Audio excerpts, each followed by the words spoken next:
नमस्ते।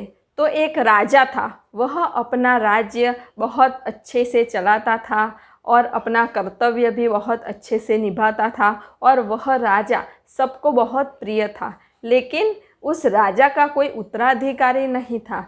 तो गांव के सभी लोग यह सोचने लगे कि अब हमारा राज्य कौन चलाएगा, हमारा राज्य का उत्तराधिकारी कौन बनेगा। और यह बात राजा के कानों तक पहुंच गई। तो राजा भी सोचने लगा कि मैं अपना राज्य किसे दूं, मैं अपने राज्य का उत्तराधिकारी किसे बनाऊं। तो इस विषय में राजा ने बहुत सोचा।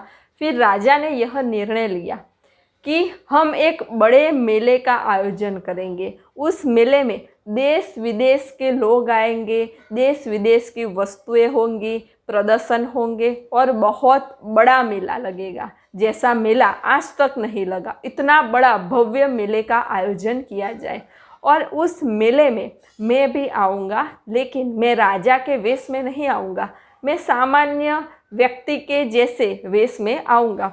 और उस मेले में से जो कोई भी व्यक्ति मुझे पहचान लेगा, मुझे ढूंढ लेगा, वह इस राज्य का उत्तराधिकारी होगा। ऐसा राजा ने मंत्री को कहा। फिर मंत्री ने जा कर के पूरे राज्य में यह ढंढेरा पीट दिया कि राज्य में एक विशाल भव्य मेले का आयोजन किया जाने वाला है। वहाँ बहुत सारी वस्तुएं होंगी, प्रदर्शन होंगे और बड़े भव्य मेले का आयोजन किया जाएगा। और उस मेले में राजा भी आएंगे और जो व्यक्ति राजा को पहचान लेगा वह इस राज्य का उत्तराधिकारी होगा। ऐसी घोषणा पूरे राज्य में हो गई। तो पूरे राज्य में सभी लोग तो यही सोचने लगे कि मैं राजा को पहचान लूँगा, मैं राजा को पहचान लूँगा, मैं राजा को पहचान लूँगा। ऐसी ही चर्चा होने लगी। और फिर वक्त आ गया कि मेले का आयोजन अब कल है। तो रात को तो कितनों को नींद भी नहीं आई कि मैं राजा को पहचान लूँगा, मैं राजा को पहचान लूँगा। लेकिन दूसरे दिन जब मेले की शुरुआत हुई तो मेला इतना भव्य था, इतना आकर्षक था, इतनी वस्तुएं थी, इतनी प्रदर्शनी थी कि जो भी लोग उस मेले में गए, सब उस मेले में कोई इस वस्तु के पीछे तो कोई उस वस्तु के पीछे, यानी मेले में सब लोग इतने मस्त हो गए कि वह राजा को तो भूल ही गए कि हम यहाँ राजा को खोजने आए हैं।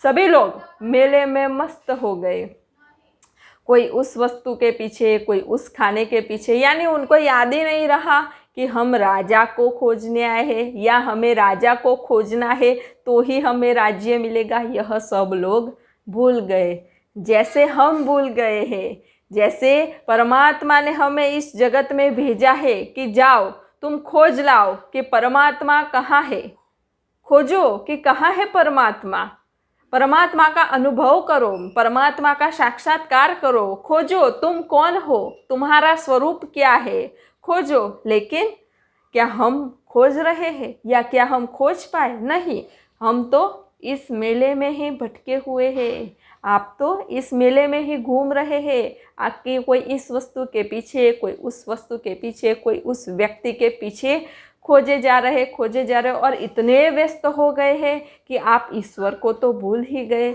आप परमात्मा को तो भूल ही गए।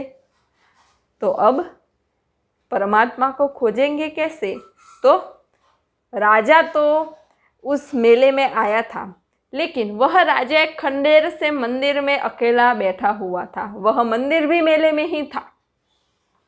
तो वहाँ से एक युवक गुजरा और उसने देखा कि देखो तो सही इस खंडेर मंदिर में क्या है। तो वह युवक गया उस खंडेर मंदिर में। तो इस मेले में भी एक मंदिर है, देह रूपी मंदिर है हमारा। उस मंदिर के भीतर आओ और उस मंदिर के भीतर झांको तो परमात्मा कहीं बाहर नहीं, परमात्मा तुम्हारे भीतर ही है। राजा कहीं बाहर नहीं, राजा उस मेले में ही मंदिर में बैठा हुआ है। तो वैसे ही परमात्मा भी इस मेले में ही, इस मंदिर में बैठा हुआ है, उसे खोजो। तो फिर युवक गया, मंदिर में गया और देखा कि अरे राजा आप, अरे राजा जी आप। राजा बहुत प्रसन्न हो गया कि अरे मैं तो बहुत प्रसन्न हूँ, तुमने मुझे ढूंढ लिया, अब यह सारा राज्य तुम्हारा, ले लो, तुम इस राज्य के उत्तराधिकारी हो गए।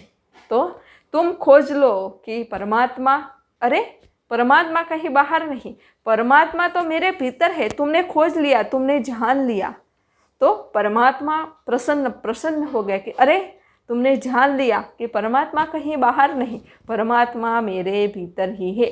और जो भी व्यक्ति ऐसा जान लेता है वह खुद भी ईश्वर ही बन जाता है। जैसे उस व्यक्ति ने पहचान लिया कि यह राजा है तो वह राजा बन गया।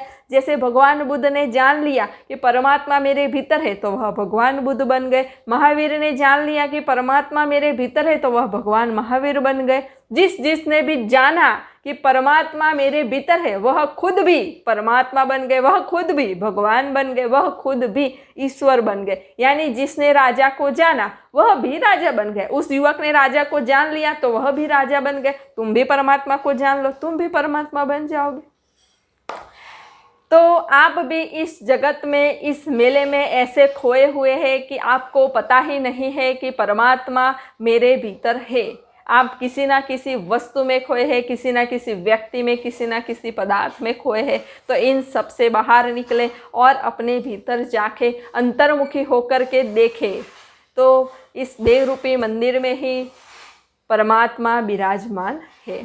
तो यह कहना आसान है, लेकिन इस रास्ते पे चलना भी आसान ही है अगर आप चले तो आप भी रोज़ाना ध्यान कीजिए, मेडिटेशन कीजिए और अपने भीतर अपने आत्म स्वरूप का अनुभव कीजिए। नमस्ते। सब घटवासी परमात्मा को प्रणाम।